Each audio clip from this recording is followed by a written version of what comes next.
Before gold was mined, before crowns were forged, before names were carved into stone, power already existed.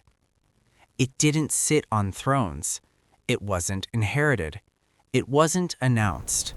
It grew. This is not fashion. This is not culture. This is not coincidence. This is Primelock. And this is the origin of authority before symbols learned how to lie. There was a time when nothing was owned. No borders, no flags, no titles, only survival. In that world, power could not hide. Strength was measured by endurance, wisdom by patience, leadership by time. You didn't claim authority, you lived long enough for it to show. Hair became the first visible record of existence, a living timeline growing from the head. The longer it grew, the longer you had survived, and survival was the rarest achievement of all. Before crowns were metal, they were organic.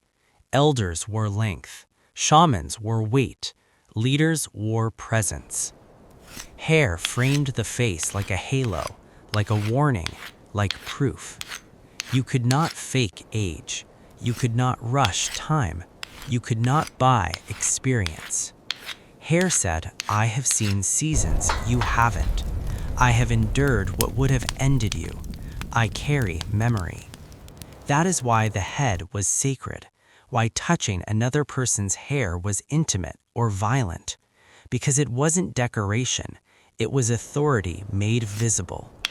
In early human groups, power needed no announcement. You followed the one who endured, the one whose hair showed winters survived, loss absorbed, patience mastered.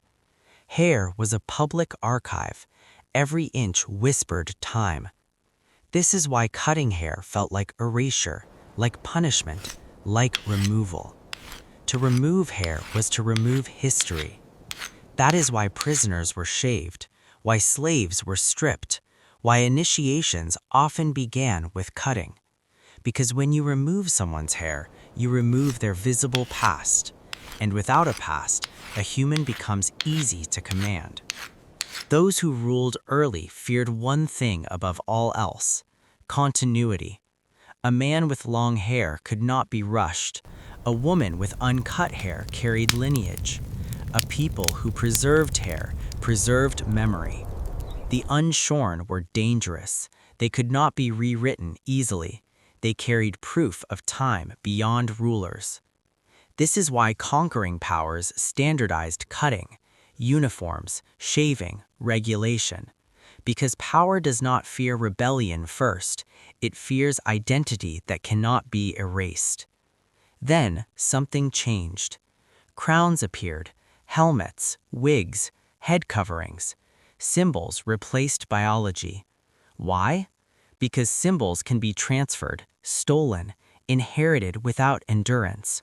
But hair cannot be rushed, cannot be borrowed, cannot be faked. The crown said, I rule. Hair once said, I endured.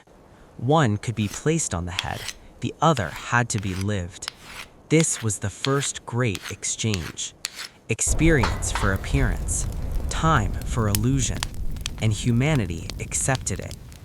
Today, hair is called style, trend, choice.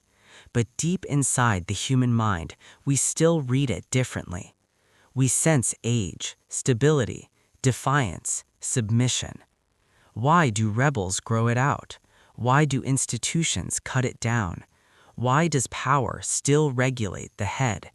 Because the body remembers what history tries to forget. Hair was never random. It was never meaningless. It was the first crown humanity ever wore. And though it was replaced, the lock was never fully broken. This is only the beginning. In the next episode, we uncover why before gold, power grew, and how patience once ruled the world. If this awakened something ancient in you, you are already part of the Primelock. Subscribe to enter the Primelock content universe. Comment what you believe hair once represented.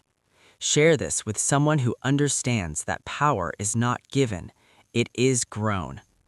This was the first crown, and the memory has just been unlocked.